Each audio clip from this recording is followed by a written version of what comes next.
Thank you for having me, Dr. Life Connect. Happy to be here. This evening, I'll be just shedding light on erectile dysfunction, what a patient or an individual needs to know about erectile dysfunction. I'm Dr. Animashaun. I'm a urologist. I'll be throwing light on it. All right, here we go.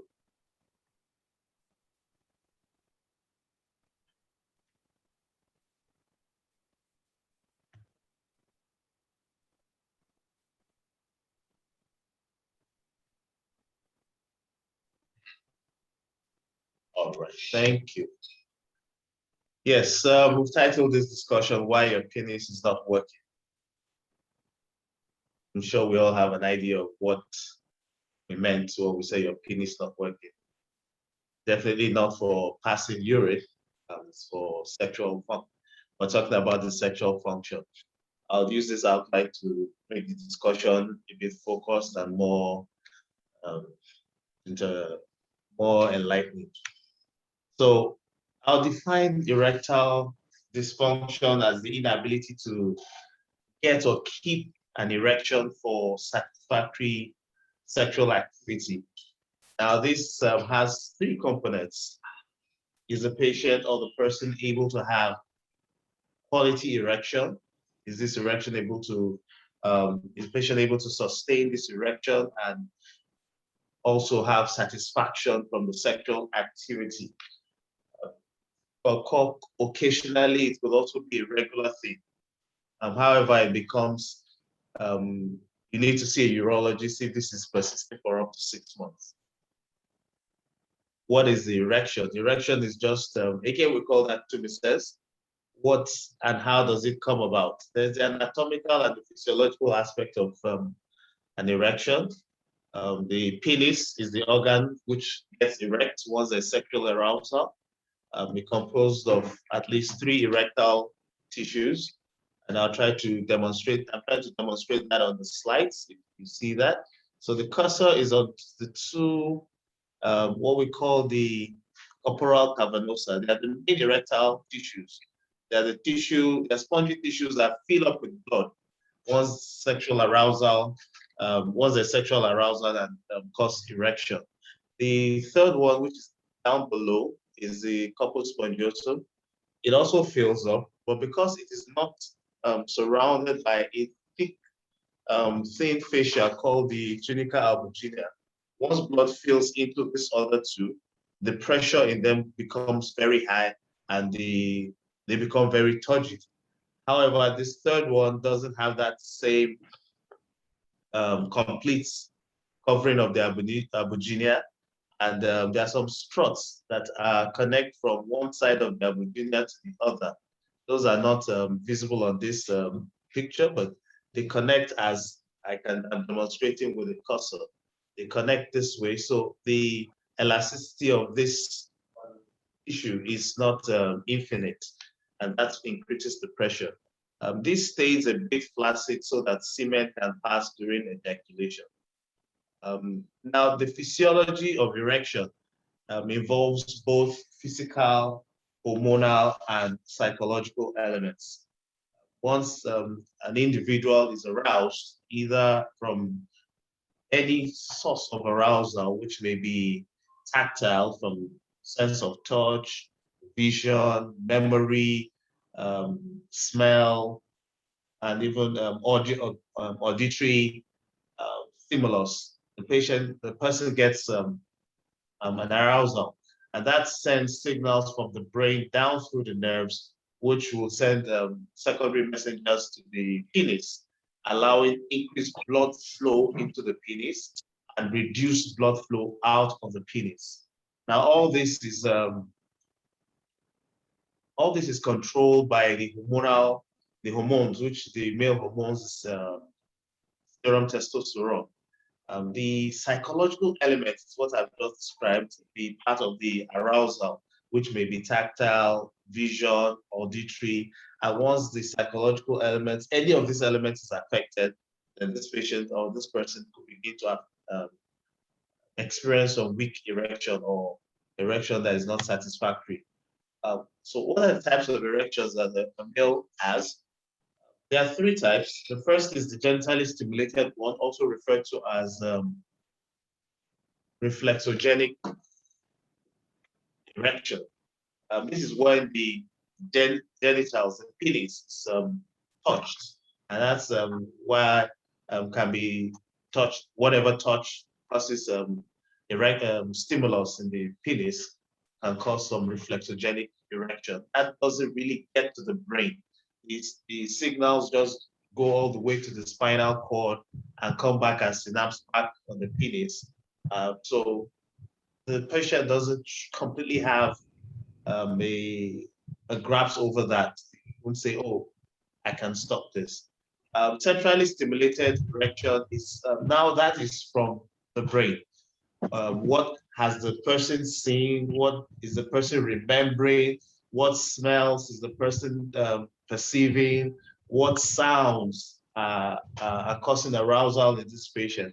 And this centrally stimulated or central stimulus, very different in different people. What one person sees and will cause some form of erection is different from what the other person will, other guy will see. Also, this is also, modulated by our upbringing, modulated by our religion, modulated by our social status and the culture in which we grew up, and what is the um, outlook to sexual intercourse. All this modify this psychogenic erection. In fact, even the media modifies this centrally stimulated psychogenic erection.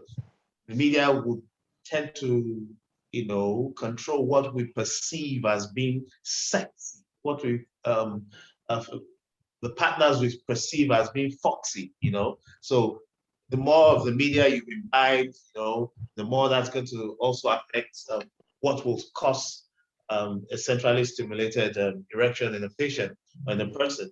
Now, the centrally originated erection, again, the patient doesn't have much control over this. This happens when the patient is in deep sleep, what we call the rapid eye movement sleep. And this is also more of a reflex.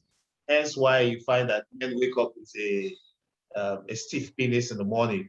So that's the centrally originated penis. Even when the man has not had any sexually oriented dreams, we still wake up with this centrally originated erectile erection. Erectile dysfunction is classified into three major groups. The psychogenic, which means, there's no physical reason or no disease entity that one can hold on to and say, this is why this patient is having a poor erection. Psychogenic, basically. Organic means, yes, there's a problem. This patient has some form of illness that's affecting either the brain or it's affecting the nervous system, it's affecting the hormones, or there are problems with the cardiovascular, which is the heart and the blood vessels that will bring blood to the penis. So those are called organic. Then there's the mixed type, which involves both psychogenic and organic. Oftentimes, you don't know.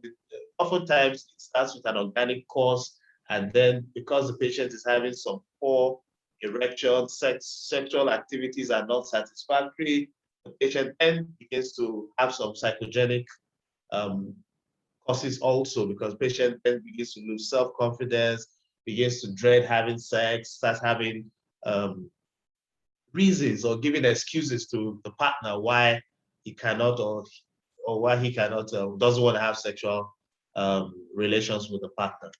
A little more about the psychogenic. The psychogenic again is further classified into the generalized type and the situational type.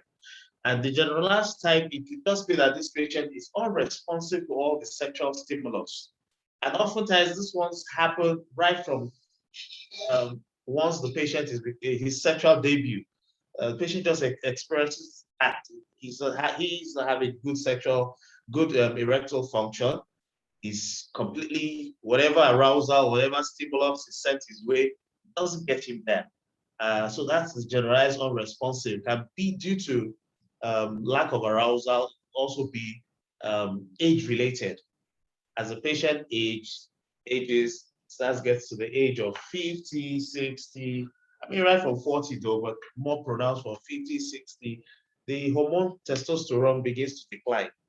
And because the hormone is declining, libido also declines, erectile function also declines. However, I mean, this can be taken care of. Sometimes patients have some form of inhibition. He's had good erections before, but he's had poor sexual experiences, and so he's not looking forward to sex anymore. Or he's having some problems being intimate with his partner, and that can also be a cause of erectile dysfunction in this patient. What's the situational type? In 3 Ps, this patient has erectile dysfunction. He has a weak erection, but he understands that sometimes he has very good erection, and this is related to different things. He realizes that, oh, with this partner, I have very good erection. With this partner, I don't have good erection. So you then know, okay, there's really no problem with the tubes. It's just something in the wiring. The patient is not wired towards that person. So that's partner related. Or when the patient or the person has some form of intimacy problems with his spouse. I guess there are men on this group. So the lady has asked for something. You are not performing your duties financially. That could also lead to some relational problems, and then start to have some erectile dysfunction. Sometimes performance related. Person has had some poor performance in the past. The partner has not been quite understanding about it. The partner has said some very damning words to the man that affects his ego, and then the person has a vicious circle of anxiety, performance anxiety, and that continues to worsen the erectile problem. Psychological stress. There's an adage that, excuse me, please. There's an adage that if your pocket is not deep, your penis should not be stiff. So, I mean, if a man is having some financial problems, he's lost his job, his landlord is asking him to move out, or, I mean, he's in between jobs, or anything of that nature, that in itself will lead to some form of erectile, can lead to some form of erectile dysfunction. Now, what are the things that puts a man at risk for psychogenic erectile dysfunction? Again, as I mentioned earlier, patient with some form of anxiety, either anxiety from intimacy, anxiety, performance anxiety, patients who are dealing with some form of depression, any patient who's had a feeling of self-inadequacy in sex, he's had cause to discuss his sexual history with his colleagues or his friends. And I mean, he feels he's falling short of what the other colleagues are doing, whether they're truthfully or erroneously just bloating their own egos by what they say they've done. But he just finds that he feels, oh man, I'm not doing what these guys are doing. How do I get better? So that in itself begins to affect the man's psyche, low self-esteem. Sometimes patients just don't know how to describe what they are feeling. And then again, stress. As I earlier mentioned, social ideas on how couples are meant to interact. I've put men and women here. In some environments, sexes are different. So we use the word, we just say partners. So supposed to interact, and that can contribute to erectile dysfunction. Sometimes patients have unrealistic expectations. Some people have pornographic expectations of what sexual intercourse should be like. And so they're aiming for, they want to be a Superman and fly. And I mean, no matter how much you train, they're not going to fly anytime soon.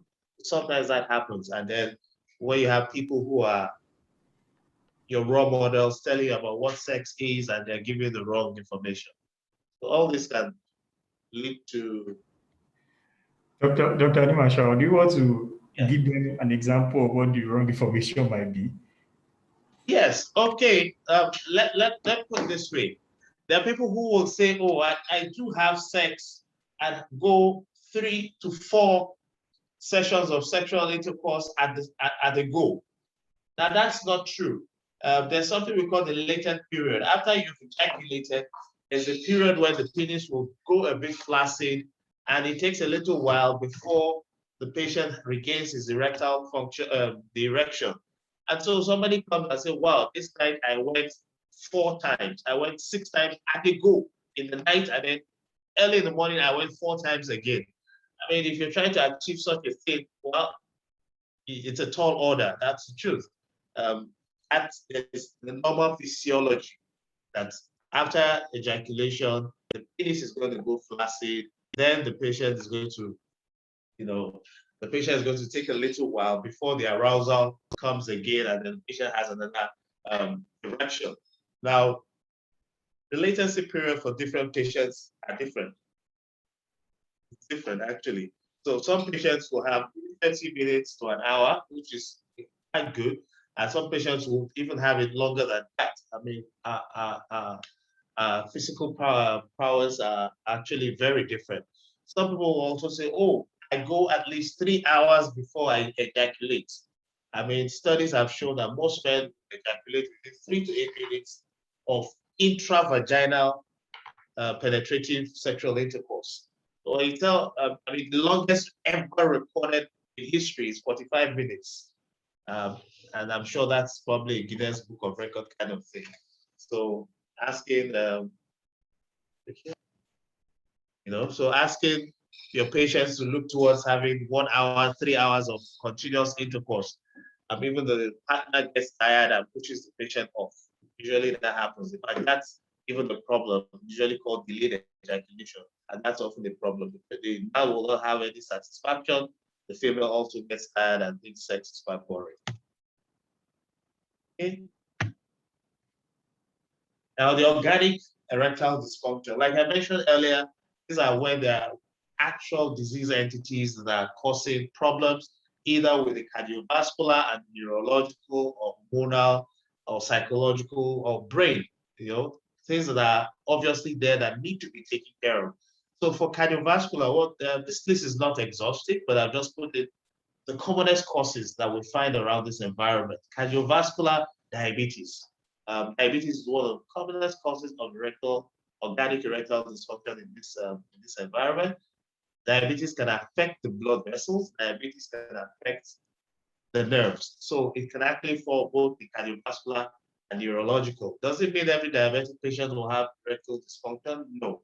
If the patient has actually taken care of his diabetes properly and has had good sugar control over a long period of time, he's seen his endocrinologist regularly, most patients will have good, satisfactory erectile function. But as a complication of diabetes, one of the complications is actually erectile dysfunction, and this can actually be very challenging to treat. Hypertension is also a common cause in this environment, affecting the blood vessels. Smoking, obesity. Now, for obesity, it's been found that even patients with organic ED from obesity, a loss of 10% body weight in itself, just with exercise, diet, and all that, and 10% body weight is lost, the erectile function, it's like you kickstart the engine again. So obesity is one of those causes. Dyslipidemia just means the lipids in the blood, they're more than they should be, and this can also be taken care of. Priapism, this is a common cause and is linked often to sickle cell disease, but not related to sickle cell disease alone. And now let me spend a little time on this. Priapism is what is called a persistent, painful, purposeless penile erection. The patient has, or the person has erection that lasts more than 4 hours. Once erection lasts more than 4 hours, it's going to become painful. And this erection is not going to go down even when the patient has sexual intercourse and ejaculates. Now, what are the reasons, the common causes of priapism? The commonest cause in this environment is actually sickle cell disease. However, another very common cause is people who use teratogenic medications, either the non-prescription and prescription, the ones they buy at the bus stop from the ladies carrying things that they call natural herbs, those with either alcohol or non-alcoholic, and they tell you, no, it's for the back. People from my own part of the country will say, oh, fine. They drink all that and say to straighten your back. It's actually for sexual function.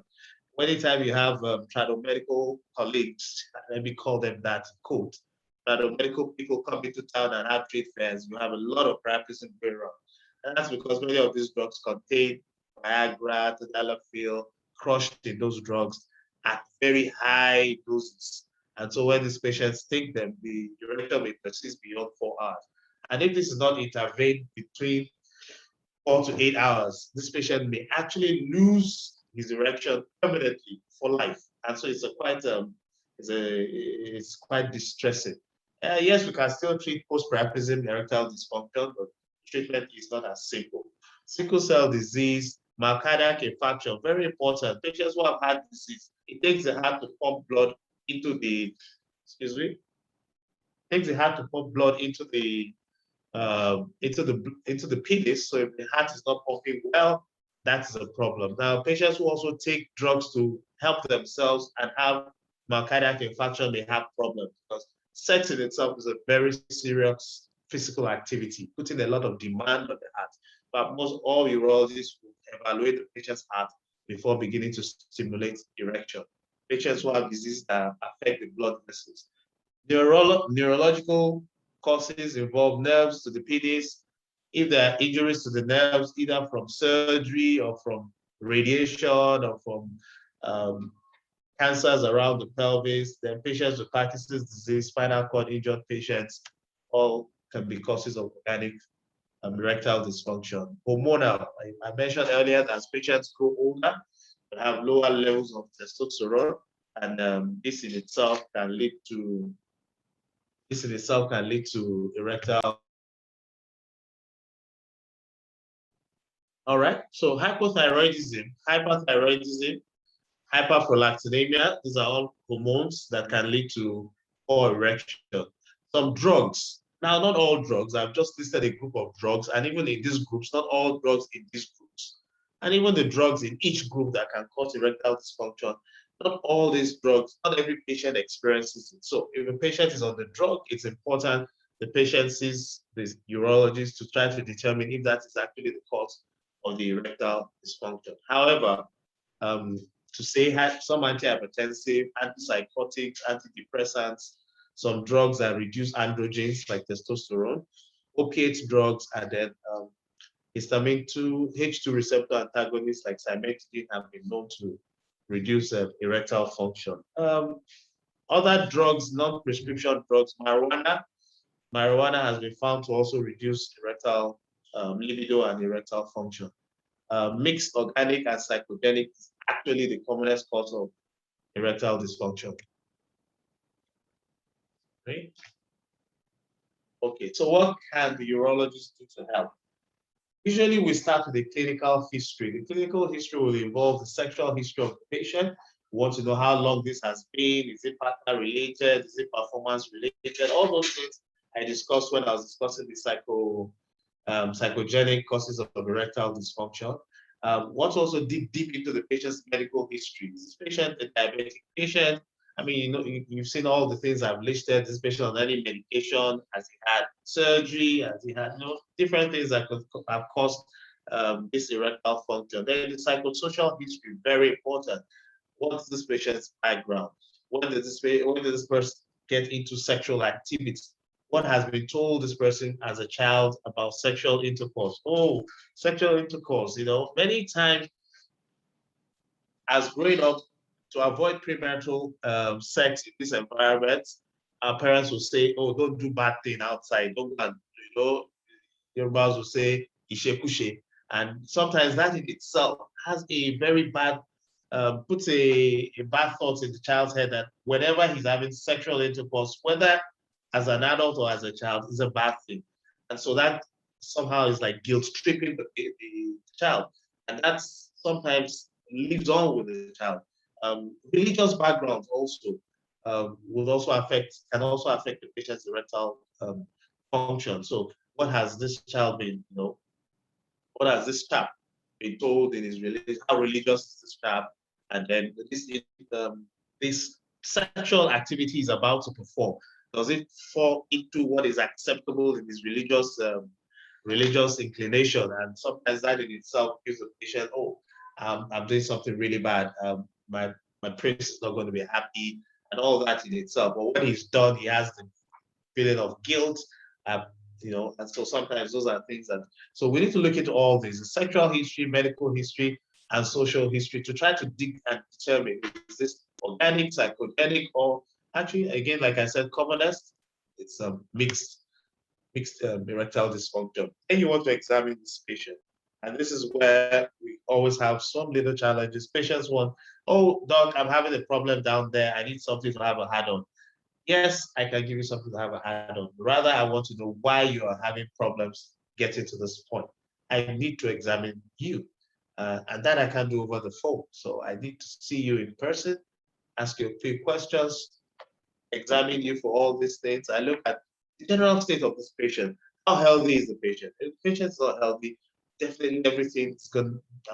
All systems are not go.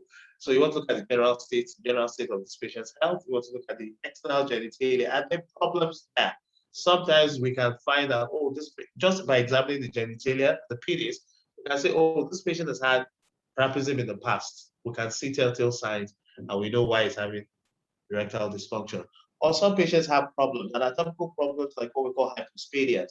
And a patient with hypospadias is having problem, or patients with Peyronie's disease. This will cause curvature and painful erection. And so some of these things we will find on examination. Patients may have very small testes that are smaller than usual. So you start beginning to suspect, oh, this may be hormonal. This patient may not be producing as much testosterone as it should produce. You want to do a cardiovascular examination, examine the heart, the blood vessels, determine if it's hypertensive. Some patients don't even know they're hypertensive until they come in. Erectile dysfunction may be the first pointer to a much bigger problem.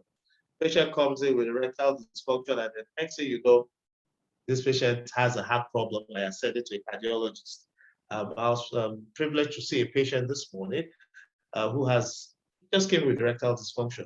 After evaluation and everything, I'm thinking this patient has prostate cancer, and that's the cause of the problem. So you see, you need to examine the patient. Neurological examination also very important. Then we do basic investigations. These investigations are going to be basic investigations. You want to do simple investigations like the patient's serum testosterone. You want to check the patient's heart with an ECG. You want to do the fasted lipid profile, fasted blood sugar. Those are just the basics we start with. They're the basics we start with. And so, yeah, those are the basics we start with. If there's nothing on the investigation, nothing on investigation, nothing on the examination and in the history that suggests an organic cause, then we can start some preliminary treatments at that point in time. However, sometimes you have to be more specific. You found that you think this patient has a cardiovascular problem, you may actually say, oh, sir, you need to go see a cardiologist who will evaluate you further. And once he's good in that direction, we can start treatment. Same thing with seeing a neurologist or seeing an endocrinologist for hormonal problem. The psychogenic ones, oftentimes we need to do what we call psychosexual counseling. Now, what is the treatment? We start with lifestyle changes. If you found something in a patient that requires a change, someone who's already going to the gym, I won't start saying, "Sir, you need more regular exercise."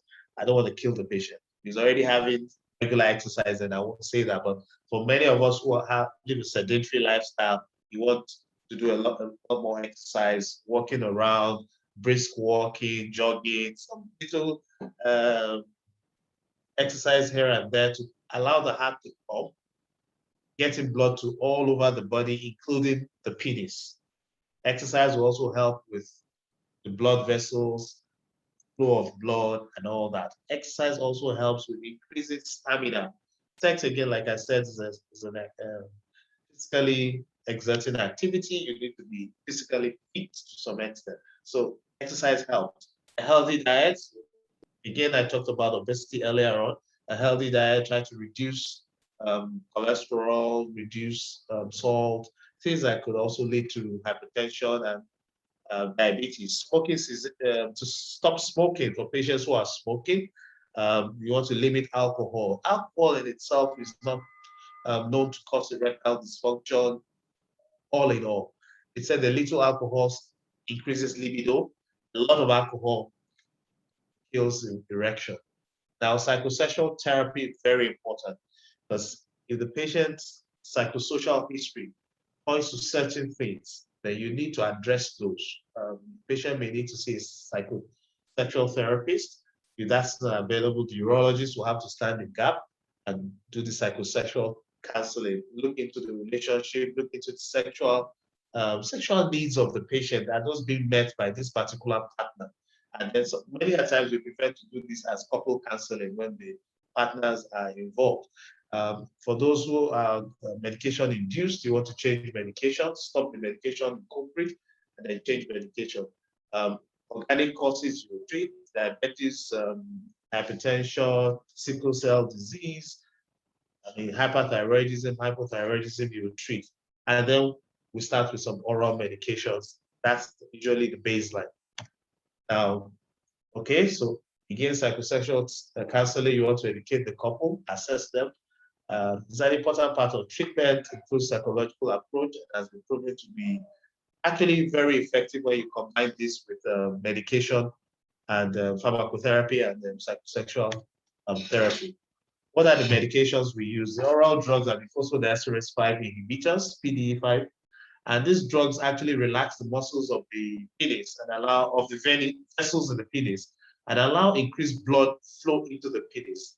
They do not cause an erection without sexual stimulation. And I think that's a very important point that's taken away from this. A lot of patients take this and just sit and wait for the erection to come on. No, you take this drug and you get the stimulants for arousal. Then as the arousal comes in, it's a booster. A boost makes the erection stiffer and makes the erection last longer. A few of the known drugs, sildenafil, which is Viagra, sildenafil, vaginafil, and avanafil. These are very common drugs. Many patients have used and or have used to them. Then there's the intracavernosal injection if the oral medications are not working. This patient is taught to inject these drugs directly into the penis. And these ones do not need stimulus to cause arousal. Once you inject them, the penis becomes erect on its own. Prostadil, papaverine, phentolamine. This mix is just a mixture of two of them, while Trimix is one that contains the three drugs together. This is also an option, and this is very effective, though quite expensive. Some of these drugs can be inserted into the urethra, which is the hole where urine comes out, and they dissolve and they also absorb and they cause erection. There are vacuum-assisted devices or vacuum erection devices which via vacuum, either manually or electronically, suck blood into the penis, and then a ring is placed at the root of the penis to stop blood from flowing out, and that also causes erection. Shockwave therapy, for those who have problems with their vessels and need revascularization, we have vascular surgery. Not too common, but still occurs. And then finally, penile implants. The shockwave therapy just uses short pulses of shockwaves at low intensity directed towards the penis to improve blood flow. It causes new vascularization. That's new blood vessels are formed and blood flows into the penis. Not very popular, not very available. Some say it's still research. Very safe. They need several sessions before there's effect, and sometimes one may need to repeat it. I mentioned the vacuum erection device, the cylindrical shaped device, and it comes just put it on the penis. I'll show a picture of it. Put it on the penis. In this case, this is a manual. You can see the patient is trying to create the vacuum by pumping this penis. And then the ring will be placed at the base of the penis to maintain the erection. Please, the ring must not be there for more than 30 minutes. otherwise that could lead to serious problems. And lastly, if all that does not work, we have what we call penile prosthesis. They're implants. This is the most sophisticated type. This is called the three-piece inflatable. It's there's a surgery to insert this into the penis, and once the patient, there's a reservoir here of fluid. Once the patient wants to have an erection, he pumps this, which is in the scrotum. This is the pump. Pumps this, and then penis becomes erect. So it's an on-the-go thing. There's also the two-piece and the semi-rigid. The semi-rigid is almost always rigid. Patient bends the penis, straightens the penis to have intercourse, and bends it back when it's done. However, this is like the most advanced of them all. This is a very not simple surgery, not very available, and the prostheses themselves or the implants themselves are pretty expensive. So those are penile prostheses. These are options that can be offered to patients who have had maybe erectile dysfunction that is not responding to any of these medications or other therapies, and then you can give this patient a penile prosthesis. Or patients who have had priapism, like I mentioned earlier, and have lost erection totally. None of the other therapies will work. So penile prosthesis is all that's available to search. So I'll conclude by saying erectile dysfunction can have negative effect on your sex life. It's difficult to feel attractive and confident or be intimate with your partner when you feel you're able to give him or her, again, the him or her because of other environments, able to give him or her the pleasure he deserves. It's caused by it causes a myriad, and let's all remember erectile dysfunction can be treated. Thank you very much for listening. Guess I'll have time to take some comments and questions. Thank you so much. Thank you very much, Dr. Animashaun. Thank you so much. I mean, he said a lot about some of the common problems or questions that we have. I can see while Dr. Animashaun was talking that a lot of people were dropping comments. So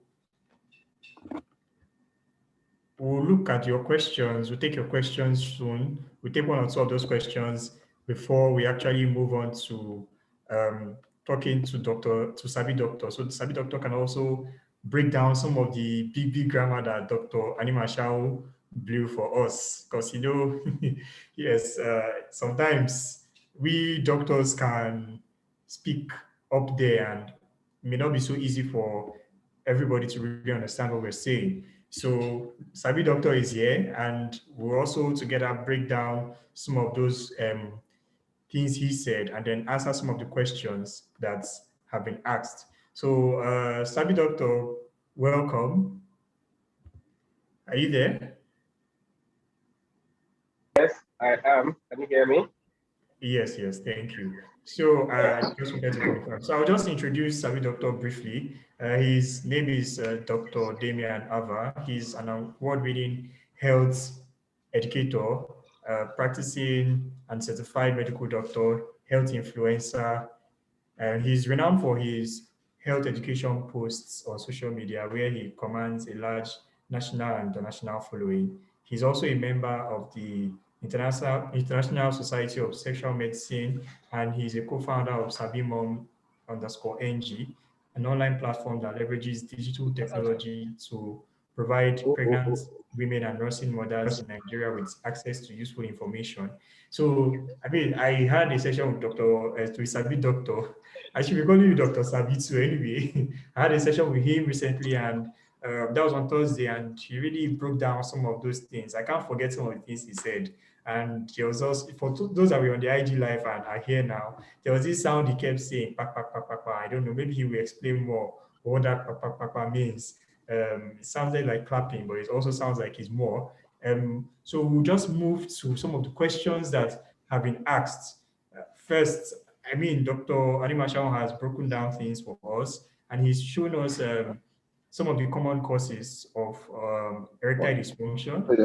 I think, like he's also highlighted, and like research has shown, a lot of it can also be can be psychogenic, as well as some other organic causes. We're having a webinar.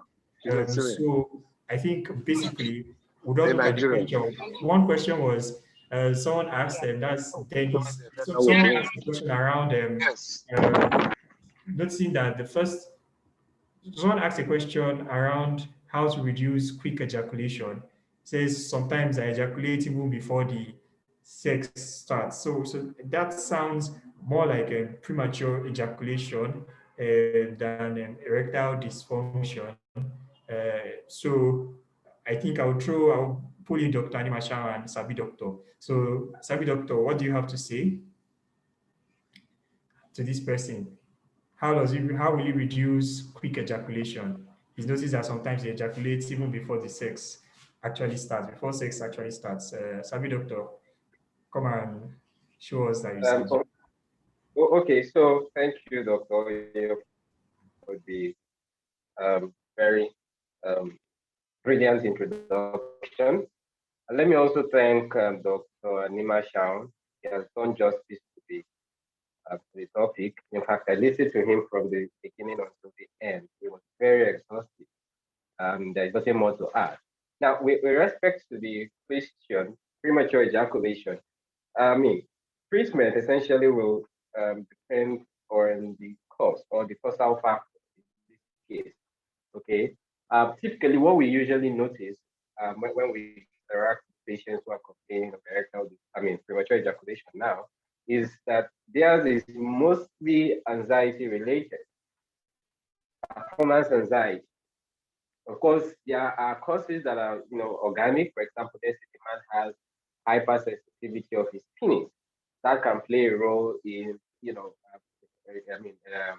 in premature ejaculation as well. But essentially, most cases are due to performance anxiety, where the man over analyzes, over prepares for sex, such that when he eventually, gets into the phase where sex has to happen, he's overly excitable, anxiety is off the roof, and then, he just,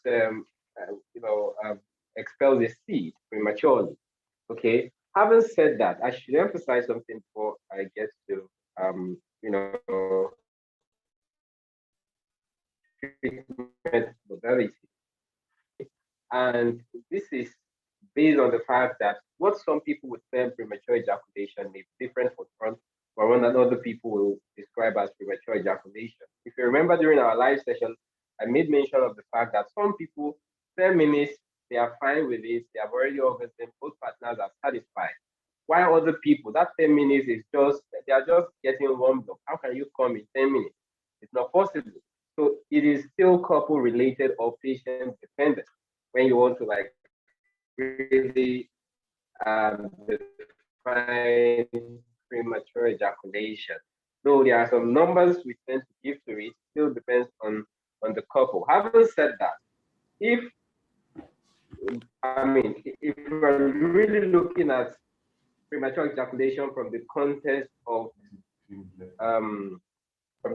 performance anxiety, or maybe performance anxiety now. Of course, you have to really train that person, essentially, what we call CBT, cognitive behavioral therapy, where you actually train the person to relax. Okay. And of course, there are other tips as well. So oftentimes, why we tell the person not to prepare, we also give them tips on how to prosecute the sexual intercourse. So for example, especially in young people, they just see a pants and start doing clap, clap, clap, clap, clap. Of course, if you start like that, if you start, in fact, there's a saying in the streets: if you start quick, you come quick. Okay, if you have a challenge with premature ejaculation, so you want to start slow, you want to reduce the rhythm or the frequency of thrust. You start gradually, get into the sex before you now vary the pace and increase it as desired. Okay, so rhythm control or pace control is very, very important. Then again, even before you penetrate, you can do some very generous amounts of foreplay. That is very important because during the foreplay phase, you get to like calm down. It calms you down. But if you just tear pants and begin to do back, you don't really have sex and then do the job. So spend some time into the spend some time, with foreplay. Then when you eventually get, of course, with the foreplay, your partner also gets relaxed, gets wet, and you can enjoy the sex better. So those are some tips. That said, there are also medical therapies available. Okay, but even before medical therapies, some do squeeze and relax technique where they squeeze the tip of the penis when you start feeling the urge. Because if you are looking at the sexual response cycle, yeah, there is the orgasm phase. So before you get to orgasm, there is something they call the point of no return. Where essentially, when you get to that point, you will not be able to stop orgasm anymore. So if you are very knowledgeable, you understand your sexual response cycle, you can begin to tell when the urge to orgasm is starting to build up. Sometimes all you really need to do is to just decelerate your frequency of thrust, you reduce the speed of thrust, or sometimes you can even pull out, or sometimes just stay motionless. Don't keep thrusting. Okay, incidentally, that is usually some time where, or that's usually the time where some partners will beckon on you to go harder. And if you are not very careful, as you are going harder, you also come faster. So, if you understand your sexual response cycle pretty well, you know when the urge for orgasm is starting to build up, you can quickly, reduce your pace of thrust or pull out. And then if you get busy with something, you can probably suck the girl's breast or the woman's breast, or just do something else until you gather yourself before you penetrate. That's that about that. Then, of course, there are drugs as well. Okay. In this case, let's say the person has hypersensitivity. SABI doctor, wait. Don't finish everything. So that let's also hear from Dr. Animashaun. All right. Okay, all right. Next question. Let the Dr. Animashaun take over. He's the So, Dr. doctor here. Animashaun, do you have anything to add to what SABI doctor has said? Well, thank you, SABI doctor. Obvious that you SABI. It's also good meeting or at least interacting with you too. I'm happy to do that. He said a lot and very little to add. He started by saying it's dependent on the course, which is, everything boils around that. It depends on the course. Now, he's also mentioned a lot of cognitive behavioral therapy that can be done, and he's been quite explicit about them. Just the only thing I want to add concerning that is sometimes use of condoms has been found to make the patient last longer if it's sensitivity. Sometimes partner-dominated positions, when the female is in charge, are also things that can be done. Instead of the man, the one doing the thrusting, the female is the one doing the thrusting. She's on top, whatever position, and so those are things that can be done. And every other thing he's actually said. Then again, drugs. However, before we get to drugs, we also want to rule out any organic cause for premature ejaculation. So you want to rule out any cause. If there are no causes that tried all these other behavioral therapies, then you may want to use one medication. Okay, thank you for adding that. So you heard what he said about positioning as well, so it also matters. So someone said, I noticed that my first round doesn't last. How can I prolong my first round and be quickly ready for other rounds? SABI doctor, do you want to take that? All right, I got your question, Dr. Oyo. Person wants to know how to, extend the duration for the first round. Now, the thing here is, what people should really understand is, generally speaking, the first round is doesn't really last that long. Most men, right? Most men usually do under 10 minutes for the first round. In fact, it's an average of 7 minutes, most men, okay? And that is because the first round, you are still excited, you are jubilant, anxiety is also there, and that can actually affect the duration of sex. So oftentimes, if you are able to do second, you can still go second or third round. Good for you, because what you will notice is by the second round, you are able to time you get to the third round, fourth round, those of you who have a very high libido, you can do fourth round in the space of 24 hours. If you can get to the third round, you would have noticed that the sex becomes, very long. Even the volume of semen ejaculated by the time you are reaching orgasm is so minute, very little amount. In fact, sometimes you can see droplets, just droplets at the tip of the penis. So yes, if you can go to the second round, the third round, I would just say, don't really bother so much about the first round. Just use that first round to start, okay? Because it seems like you really don't have so much any problem when you get to the second round, okay? So if you can go to the second round and just use the first round to start, then when you get to the second round, you can really flex your muscles and come into the woman adequately. Okay, so that's that about that. Having said that, I mean, if of course you are the type that maybe you cannot extend beyond,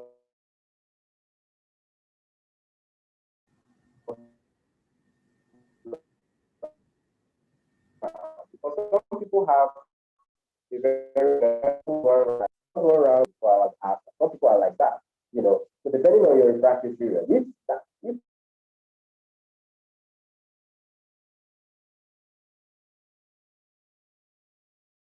It seems SABI Doctor is having some technical issues. So I think he said some things already about the first round and all that. So we'll just move from that question to the next question. Around. can you hear me, Doctor?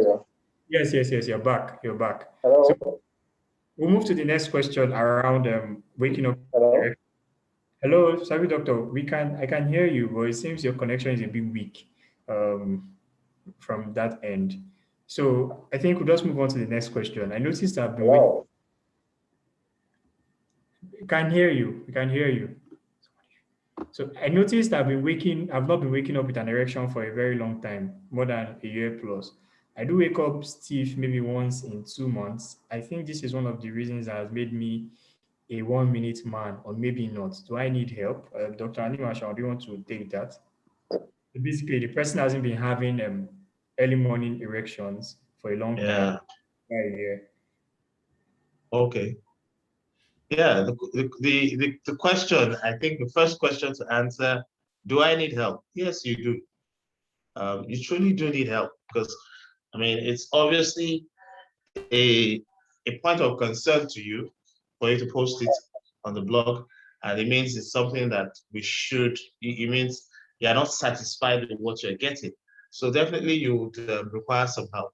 Now, what is causing it, I cannot say again, truly, because until one interacts with you before one is able to say, oh, okay, how old are you? What has gone on? What are the things happening with you and all that, before one can actually determine what the cause is and how help can be rendered.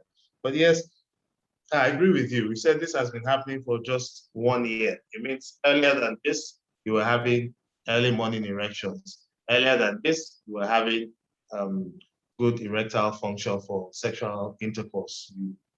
You at least assume you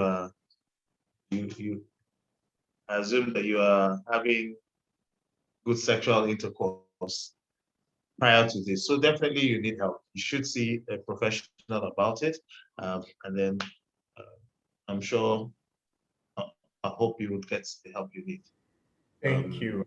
To link to what Dr. Animashaun just said, for many people here, a link has been dropped in the chat section where you can book an appointment with a specialist like Dr. Animashaun for a consultation for whatever issues you may be having around performance. Also, you can also book tests. We have some tests that are targeted specifically at men. Once you click on that link, you will see the breakdown of the tests, and also you have a portion for booking an appointment with Dr. Animashaun as well. So basically, we have a healthy man check, and we have a check for erectile dysfunction screening as well. And once you click that link, you can easily book your appointment, fill whatever forms, tick whatever tests you want to do, and then you can get that sorted.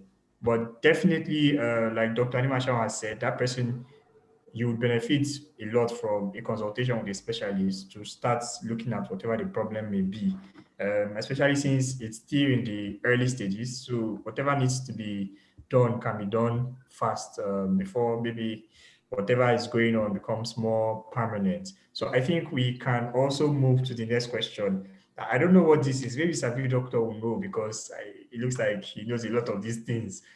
Does or I don't know if it's Odeku or Odeku. I don't know how to pronounce it. Does Odeku and milk help with latency time? Uh, Yes.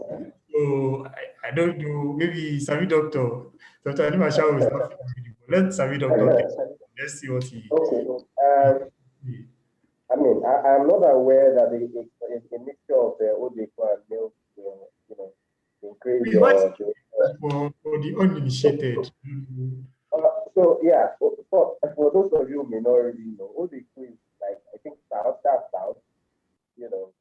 Guinness stout. That's what they call it. So what the person is saying here is, okay, to make Odeco with milk, doesn't want to only that going to, prolong sex duration. I am not aware of that. Now, given that Odeco, that stout, has some percentage of alcohol in it, one can actually reason that because oftentimes premature ejaculation revolves around performance anxiety. If there is some liquor in the system, it can help lessen the anxiety that they perceive or they feel, and so that can elongate the duration of sex. At least theoretically speaking, okay, because even in my experience dealing with some of these things, you see some that say when they take alcohol, a little bit of alcohol, they last longer.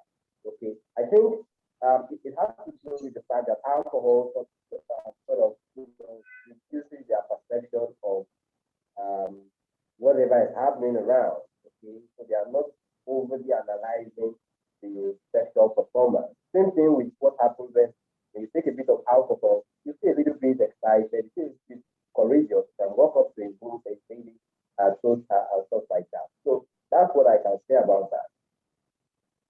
I don't know if Dr. Animashaun has something else to add.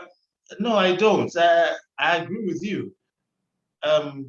My research yes, I don't know if I'm uninitiated either, but I know that is the stout and then milk and then the mixture of the mixture of it. I don't know what the mixture becomes. So it's difficult to say categorically that it works, it doesn't work. However, there's been no study to prove that. What you have said about the alcohol, yeah, like I said, it increases sexual arousal, and some erection. However, when it's too much, the patient loses everything. However, again, maybe I didn't mention this. I'd like to say at this point that the most important sexual organ is the brain. The brain is the most important sexual organ. Once the brain doesn't get into gear, nothing else moves. So it's a reason why a grown man sees a naked goat and doesn't have an erection because the brain doesn't move into gear, doesn't see anything. I mean, there's nothing there happening. However, you see a beautiful lady and then you say, wow, something is happening here. In fact, like the penis begins to have a mind of its own. So if you have that mindset also that alcohol works for you, and you have tried it and it works for you, as long as that is socially acceptable to you, hey, go ahead. Just in moderation, whatever works. So sex is not particularly one size fits all. What would help one person or what arouses one person may actually just, we look and say, oh, someone said, man, that babe fine. And somebody else will say, what do you see? So it's the brain. So if it works, I mean, fine, if it works. But I don't prescribe that, and I don't have any studies to back it up. So that's what I can say. I think they've highlighted something about reducing the inhibitions and all of that. But of course, you want to be careful. You don't want to be a man that every time you want to have sex with your partner, you have to rely on alcohol. to do that, because long term you're also damaging some other organs, and even long term it may cause damage to the blood vessels. So you really want to be able to utilize the newest sex organ most of us have just learned, the brain.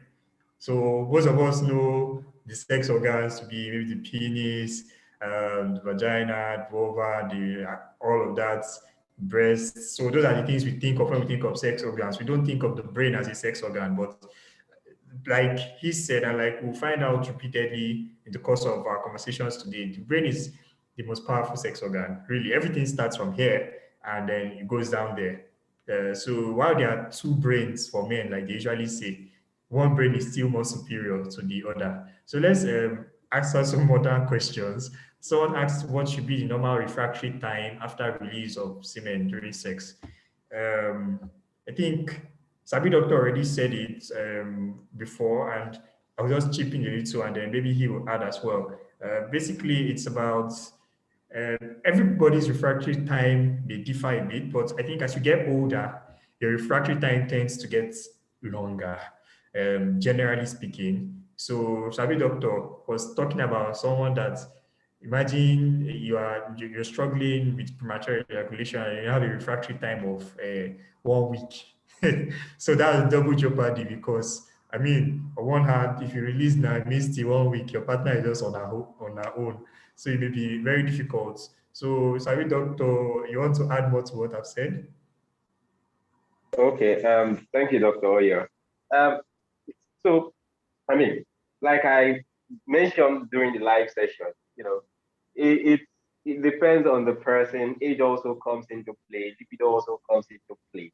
Because if you look at the refractive period in teenage boys and also young men in their early 20s, thereabout, is in older men. Okay, and of course, I made mention of the fact that as men get older, testosterone also is dropping. All of this can can affect sexual performance and even the refractory period. But most times in young people, I'm particularly emphasizing the duration in young people. It can anywhere between 15 to 30 minutes, 2 hours. It's fine. Again, it still depends on the person. Some people, it can be so dramatic that once they maybe they ejaculate, right? Like 5, 10 minutes after they're back on set and they're ready to go. Okay, it can be that dramatic in some people.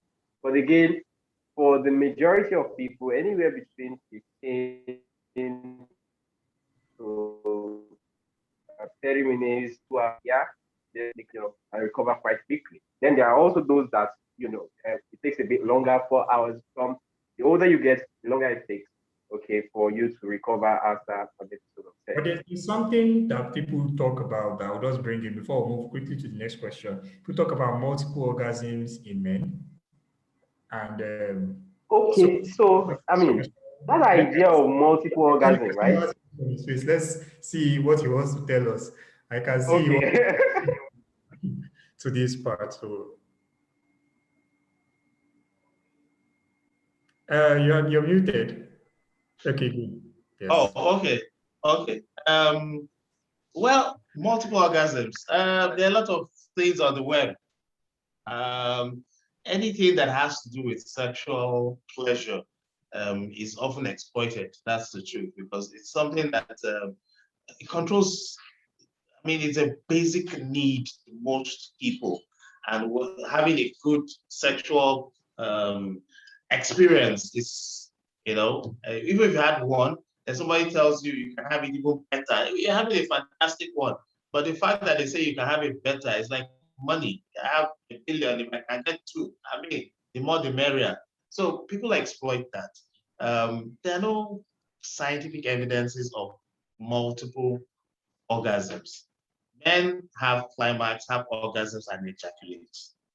How then you have orgasm and not ejaculate? It's a bit neither here nor there. I can't say it doesn't happen. I mean, the knowledge is evolving. People are trying new techniques that are unorthodox and maybe working. So, I mean, I'm open to it. If somebody tells me, oh, this is how to have multiple orgasms, and what the person is suggesting is not I find that it's not harmful. I mean, I'm open to even personally try it. However, what I'm more conscious of is a person can actually have repeated orgasms on different sexual, I mean, let's say first round, second round, third round, and each round ends with an orgasm. However, having multiple orgasms in one round, I'm not too aware of that. I like Knowledge how is limited. Animashaun answered this question. He basically said, I'm for everybody and for nobody. He just he don't go out try to say, The fifth one will be very expensive. just basically, Are these apartment complexes? My colleague, I don't know if you have something to add to that, Dr. SABI Doctor. Doctor, do you want to say? I'm open, truly. Yeah. So, I mean, you have said it the way it should be said. Just to add, I think the whole idea around multiple orgasms, if you actually want to look at it logically now, it's really not multiple orgasms. So what most of them do, because it's an idea that is beginning to become mainstream, what they essentially do is that they do what they call semen retention. So the orgasm, but they find a way to prevent an ejaculation. Okay, so there is an orgasm without an ejaculation. They call it semen retention. And there are some techniques around how you can withhold semen. But again, I mean, the fact that you are able to withhold semen does not automatically eliminate the refractory period. One can still have it. Okay, the whole idea of multiple orgasm actually applies more to women, not men. Okay, it's something that you can actually argue for women, not really men. You have orgasms, whether you ejaculate or not, that's a different thing entirely. Okay. Yes, I totally agree with what you just said.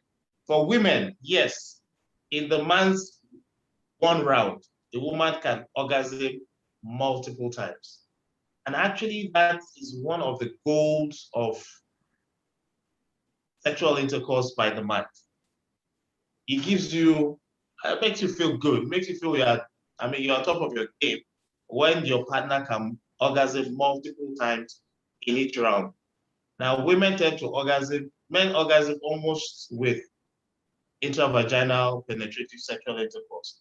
Women can orgasm from foreplay to oral sex, to manual stimulations, to different things.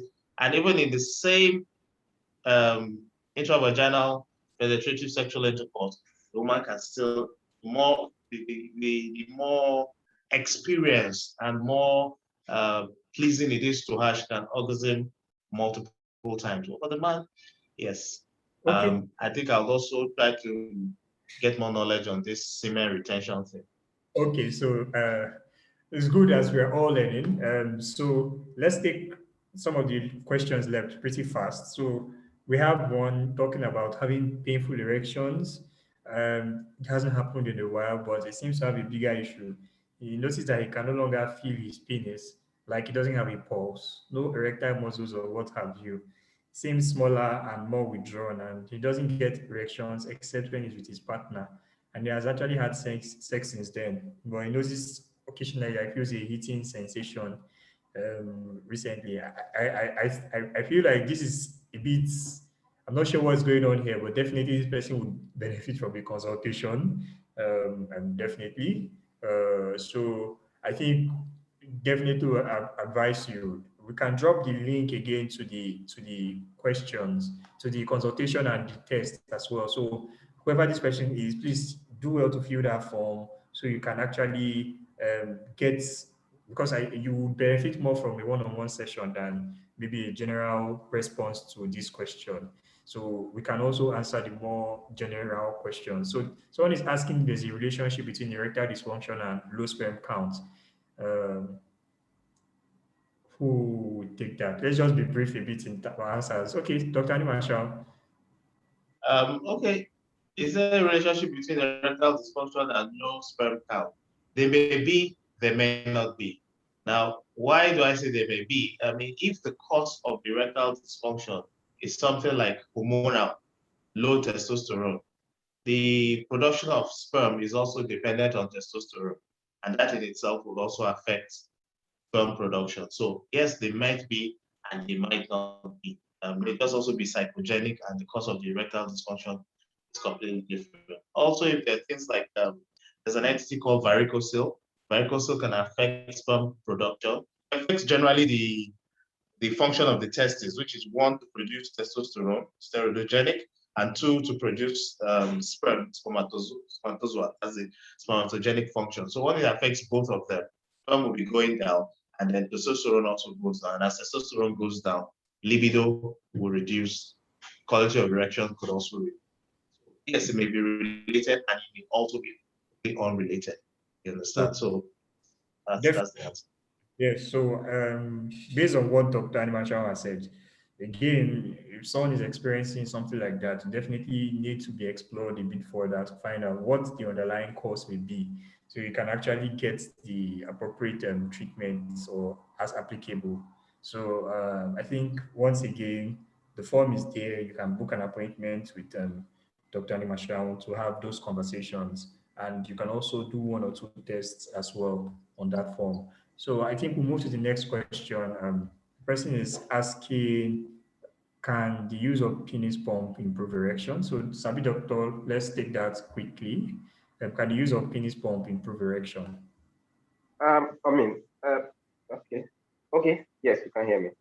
I mean, Dr. Animashaun has already exhausted that during the lecture, and it's one of the treatment modalities there where you use a penis pump to, inflate the penis to be able to have penetrative sex. So yes, it can. Okay, absolutely can. If you like follow the lecture where Dr. Animashaun, in fact, there was a very vivid image of the penis pump, a demonstration of how a penis pump works. Okay, so yeah, absolutely. Okay, thank you. Thank you. Sorry, Yes, Dr. Oyo. Okay, you want to add something quickly?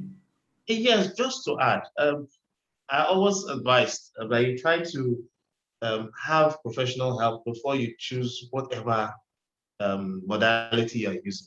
Penis pump, yes, it could work, but then it depends on what was causing it in the first place. So it's not wise to invest your hard-earned money into a penis pump, then after that it doesn't work, and then you say, "Wow, they said it worked and it doesn't work." So it depends on what is happening, situation, and then it will work. So you may be advised on different. Your circumstance may be different, and may be advised on different things. It's like when women want family planning, you're advising on different. Many of them work. You have to advise on based on individual woman, what you think will be the best. So that's just to chip in. But yes, like Dr. SABI doctor said, it truly works. It truly works, and it's really available and affordable too. Okay, thank you. So one of the questions here, we've answered it before about not having erections in the morning and also thinking that it's affecting your ability to perform. So we've answered this question earlier. So what you can do is definitely fill that form that is in the chat section, because you definitely want to have this conversation in a more one-on-one setting to explore what may be going wrong and whatever issues may need to be addressed. So someone is asking again, what's the normal testosterone range? Is 3.0 nanograms per day or good? If not, what ways can testosterone be boosted? So I think the key question here is, what ways can testosterone be boosted? I think that's what the person really wants to know, above every other thing. So Dr. Animashaun, are there meals you can take or routines you can undergo to boost your testosterone level? Or is it something that whatever you have is what you have? You can't do anything? Now, I'll start with the range itself. 3 points, depending on the lab you're using. Some labs will start from 2.8, some labs will start from 2, but most labs will agree that 3.0 is within the normal range. However, on the low side of normal range, it ranges to about 10, 9 to 10. So depending on the lab. So 3 is on the lower range. However, why would you be bothered about testosterone range? We only bother about testosterone if it is a direct link to a problem, either fertility or erection or libido. Now, for a person who has a testosterone of 3.0 and is firing on all cylinders, I mean, V8, Tundra, and going fine, all his sexual partners are, in fact, looking forward to seeing him. And maybe he wants to have kids, he has them as many as Two-Face does. So, I mean, why would you bother with your testosterone? Can testosterone be boosted? Yes, it can be boosted. Unfortunately, there are no, scientifically speaking now, there are no foods that boost testosterone. All we do is we eat a healthy diet and also live a healthy lifestyle. When we boost testosterone, we use oral medications or what we call hormone replacement therapy. And that is as a form of treatment, meaning that there's a problem. So there must be a problem for us to say, oh, let's boost the testosterone. Understand? So basically, that's the way I'll answer this question. I can't prescribe any food or drink or herbs that you can take that will boost your testosterone. Basically, a healthy diet, good exercise, regular sleep, anything that will not affect your testicular function, no tight-fitting underwear, limit your sauna bath for those who do that. Not many people do that in this environment, but do limit your sauna baths and anything that will cause heat towards that area. Those who drive, long distance drivers is also a problem. So you may have to wear very loose underwear and loose trousers so that you can have air down there, make the cabin as aerated as possible.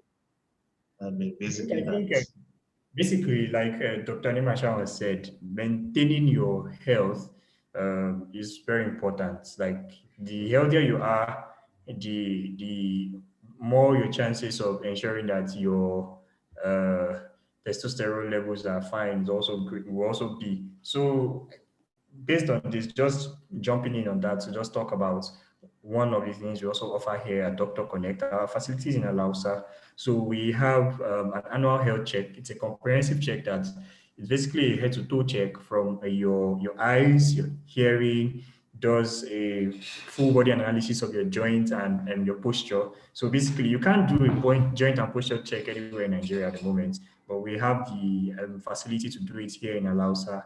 We do an ECG, we check your cardiovascular function, your liver and your lipid profile, because earlier Dr. Animashaun was talking about some of the things that can cause erectile dysfunction, and he talked about organic causes. Some of the chronic diseases like diabetes and hypertension can definitely cause or lead to some of those problems. So if you have an annual health check at least once a year, it's a good way to know what's happening in your body, what you need to do, and then also how to solve some of these problems, because you may be suffering with you're suffering from weak erections or whatever, and the underlying cause is just something that you can easily detect from a regular screening. So it's also something you want to check out. If it's something you're interested in, you can also we'll drop some links for you to be able to book an appointment, or you can download our app and book a wellness check right there.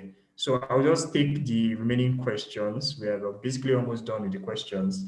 I just wanted to share that before moving to the next question. So basically, someone is talking about 62-year-old man successfully treated prostate enlargement, but experiencing weak erection, erectile dysfunction, and shrinking of penis. Dr.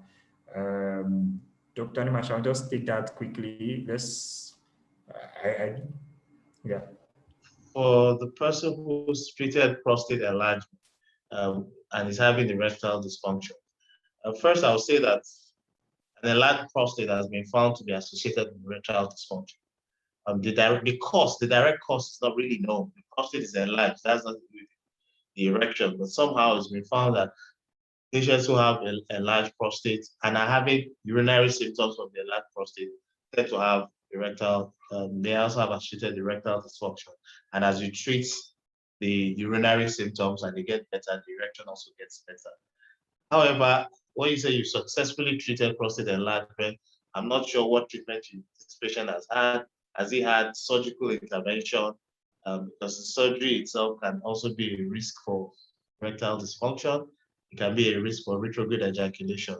Some of the drugs used in managing enlarged prostates can also lead to retrograde ejaculation and especially reduced libido. So I'm not sure what treatment the patient has had, but whoever successfully treated this patient, I presume must be a urologist, should also look into this erectile condition and help this patient out. This patient will benefit from review and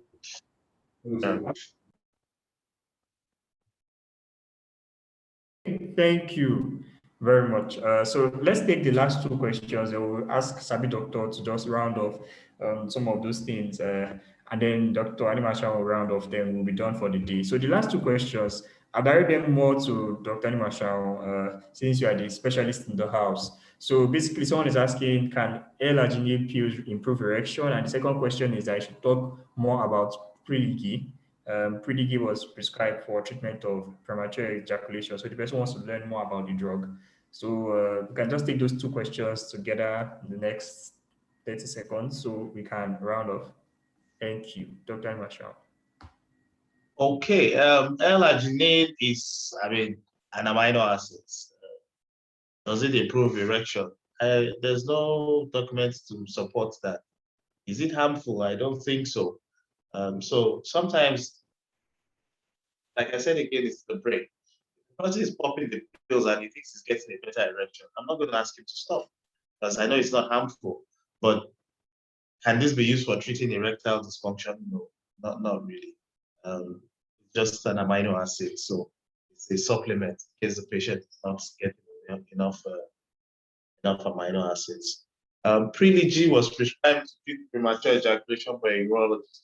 I'm not sure what education this patient would like me to give. It was obviously prescribed by a urologist. I expect that the person who prescribed it is saddled with the burden of talking about the use and the side effects of the drug. However, Priligy is actually Dapoxet. Priligy is the trade name. I'm trying not to say too much because I don't work for the company. I'm not advertising the drug. Do I think it worked? Yes, I believe it does work. It's actually Dapoxetine. It's a short-acting serotonin selective receptor inhibitor, an SSRI, and it was initially produced in the treatment of depression. However, it did work for depression, but the supposed side effect then was to realize that it's prolonged erection and improved premature ejaculation. So it is now licensed as probably the only licensed medication for treatment of premature ejaculation, and it does work. Usually, the patient takes it about hours before sexual intercourse, and then patient may require repeated dosing before the satisfactory effect is gotten. But yes, it does work. Thank you. Yes, at least, like you said, the person needs more in-depth review, or maybe it may be best to have a more one-on-one session with you to have that kind of review take place, because you don't want to also say too much in a public setting like this about medications and all. So I think we'll just hand over to SABI Doctor. So SABI Doctor, just tell us quick three things that well, you may have more than three anyway, but three things that you think you would advise men to do to stay at the top of their game in terms of their sexual health as regards STIs, premature ejaculation, and erectile dysfunction that we've discussed on Thursday and today as well. So what are the three things? Okay, thank you, Lawyer. Dr. Animashaun has said practically everything that needs to be said, okay, and the session has been pretty exhaustive. having said that, I want to like use the opportunity to single out something he mentioned during the course of this lecture that is very important, but also missed most times. The fact that oftentimes when people present or when men present with erectile dysfunction, there is, typically a cardiovascular link to that erectile dysfunction.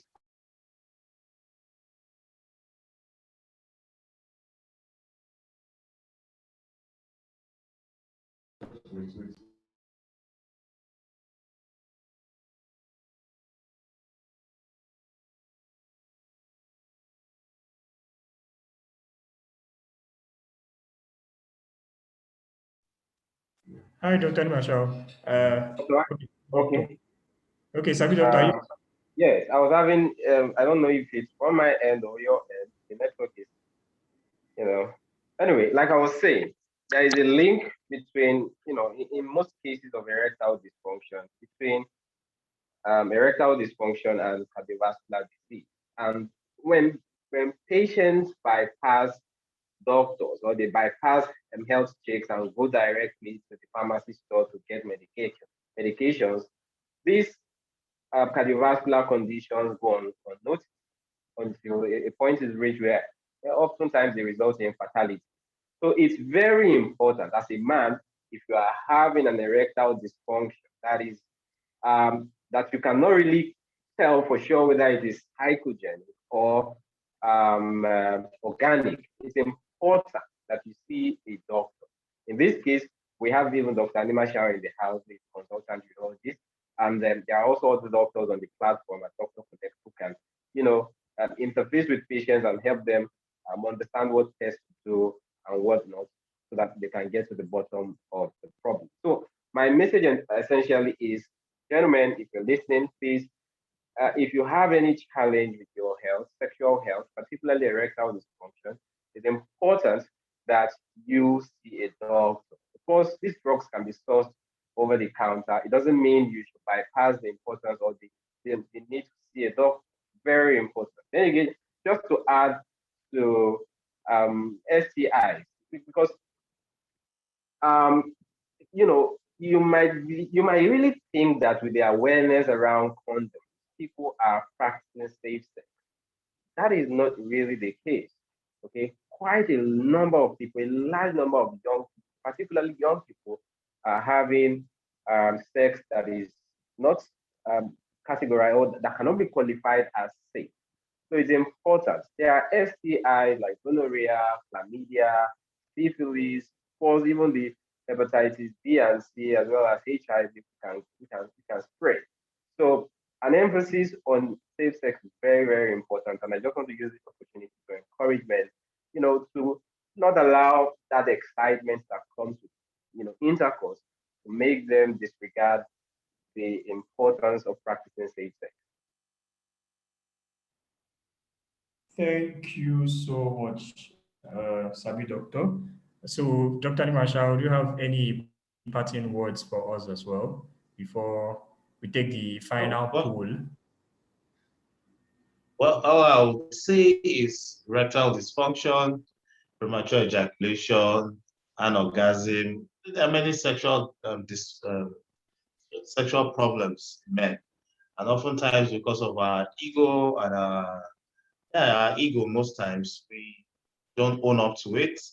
We don't want to come out to actually seek professional help. We think our information will be divulged, or that will make us less of men. I would only say that please do not suffer in silence. There's help. Seek professional help. There are many urologists in Lagos, many urologists all over Nigeria and worldwide. And erectile dysfunction can actually, most sexual problems in men can actually be addressed and have significant improvement and satisfactory sexual relationships. By and large, thank you. Thank you so much, Dr. Animashaun. So we have a brief poll just to ask you some questions and then basically to see how much of an impact this has had. And just as we are rounding off, while we're waiting for the result of the poll, it's a great time to talk about this platform that's enabled this entire webinar to be had, and basically the conversations that we've been sparking around healthcare. So basically it's Doctor Connect. We have a telemedicine application that basically means that you have a hospital on your phone once you have our app, because with the app on your phone, if you go to the Play Store or App Store, depending on the device you use, you can easily download the app, and you can book an appointment anytime, anywhere, and any time really. And the interesting part is you have access to all these doctors. You also have access to secondary care, which is access to specialist doctors as well, on request basis. Whenever you need to have one or two consultations with specialist doctors, you can easily get that. And then we also have a partner lab, Life Pro, here in Alaosa, where you can walk in at any time to do whatever. I think the address will be dropped on the screen as well. You can walk in at any time to do some of these tests. We have the Healthy Man test, which has some of the tests that would expect a man to do from time to time.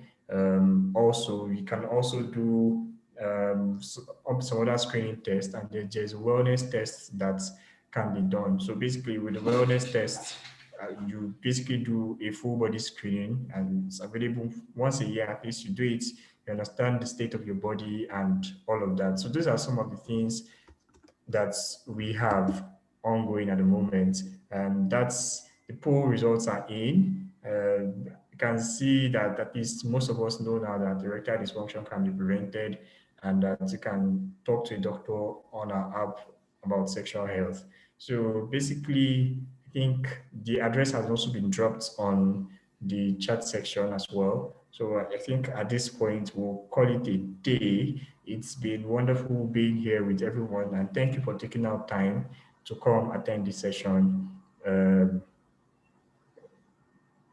Thank you for taking out time to attend this session. It's been amazing having you, and please don't forget to share with your friends, because we would have basically we would have the recording of this session, this webinar. We'll have the recording shared to everyone here, and you can also share it with your friends. We'll have it also on our social media platforms. You can follow us on social media, so you are tuned in for more engaging content and programs that will be coming your way. Today we'll address men, tomorrow we'll address women, next tomorrow we'll address some other issues. So there are always so many issues to talk about when it comes to healthcare, and we cannot exhaust it all.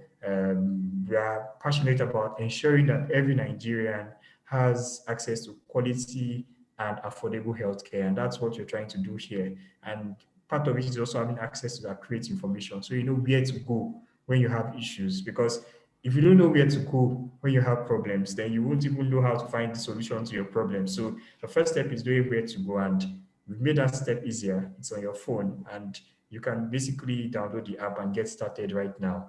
Don't forget, if you want to talk to Dr. Animashaun or any of the urologists within our network, you can definitely fill that form now, book an appointment with him. You can also do the Healthy Man test. You can do the erectile dysfunction screening test as well. On that form, you can click tick whatever you want to do, and then you fill it. And then when you come in, you can have more conversations around whatever your concerns are.